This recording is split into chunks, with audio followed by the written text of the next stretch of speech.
کان یمر بالآیت فی وردہ فتخیفہ فیبکی حتی یسقط. فرمایا کہ سیدنا فاروق اعظم جب اپنے ورد اوراد کرتے تو کسی ایسی آیت کی جب تلاوت کرتے جس میں خوف و غم اور رکت آ جاتی تو اتنا روتے کہ روتے روتے بے ہوش ہو کر گر پڑتے.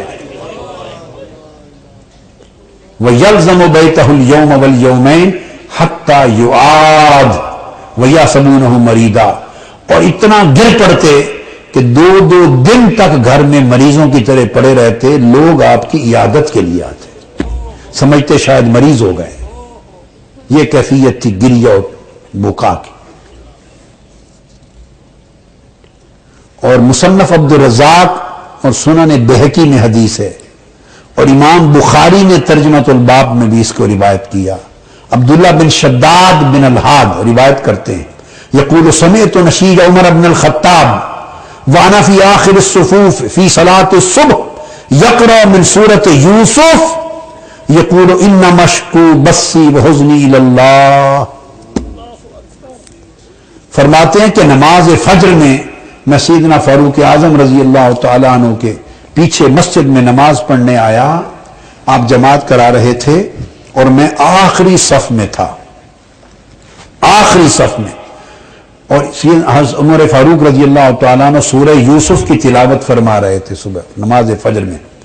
جب آیت نمبر 86 پر آئے، آیت نمبر 86 پر آئے جس میں حضرت یعقوب علیہ السلام نے حضرت یوسف کے غم میں، حضرت یوسف کے غم میں یہ عرض کیا تھا کہ ماری تعالیٰ میں اپنا دکھ اور اپنے غم کا شکوہ صرف تیری بارگاہ میں پیش کرتا ہوں. میں اپنی داستان غم صرف تجھے سناتا ہوں، اور کس کو سناؤں؟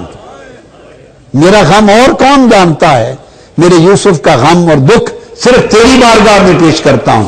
جب اس آیت پر آئے اور تلاوت کی تو فرماتے ہیں خدا کی قسم سیدنا فاروق اعظم رضی اللہ تعالیٰ عنہ کی چیخ نکل گئی. اتنا روئے کہ آپ کی پھر ہچکی بند گئی، ہچکی بند گئی. اور ہم صف آخری صف میں تھے، ہم نے آپ کی ہچکی اور رونے کی آواز بھی آخری صف تک سنی.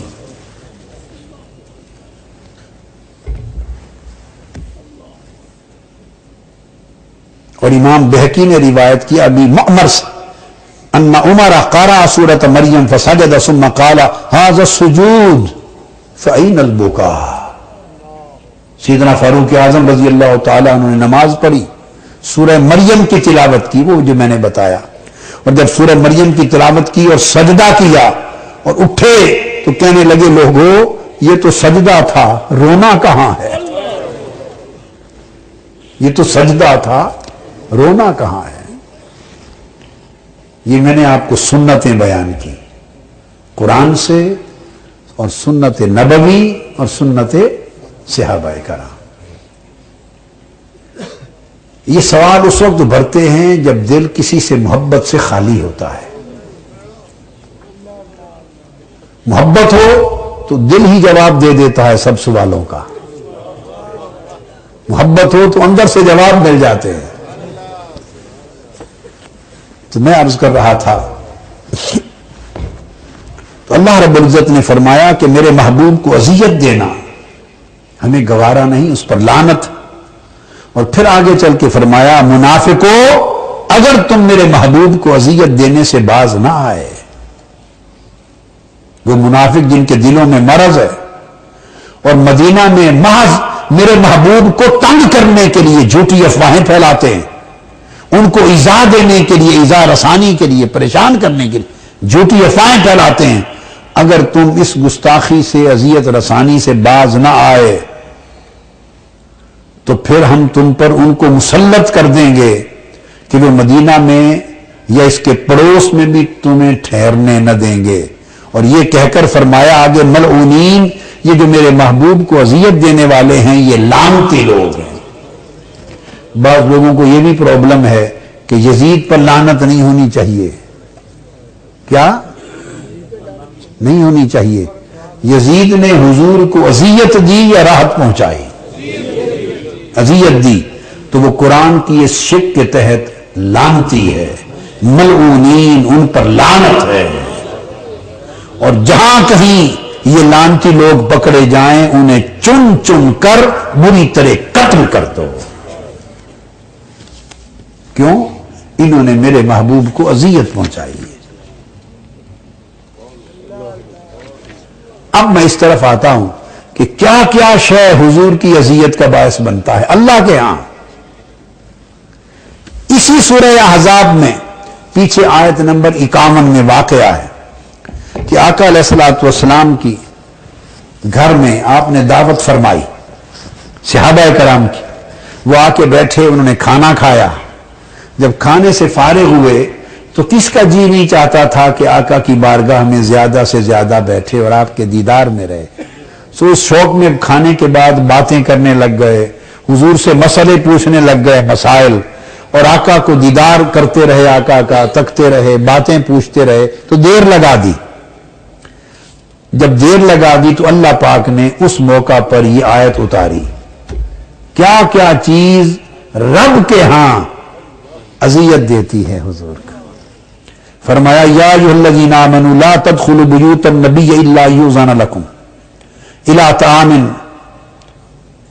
غیر ناظرین اناہ، آگے ولکن اذا دعیتم فادخلوا واذا طعمتم فانتشروا۔ اب مجھے بتائیے، بائبل بھی اتری، تورات بھی اتری، انجیل بھی اتری، زبور بھی اتری، سب انبیاء پر صحیفے اترے، سب کو پڑھیں، کبھی رب کا یہ کام رہا جو آگے بات آ رہی ہے اس طرح کی باتیں رب سمجھائے؟ یہ رب کا سبجیکٹ ہے، یہ اللہ کا کام ہے۔ آپ پوچھیں گے کیا؟ وہ آگے پڑھتا ہوں۔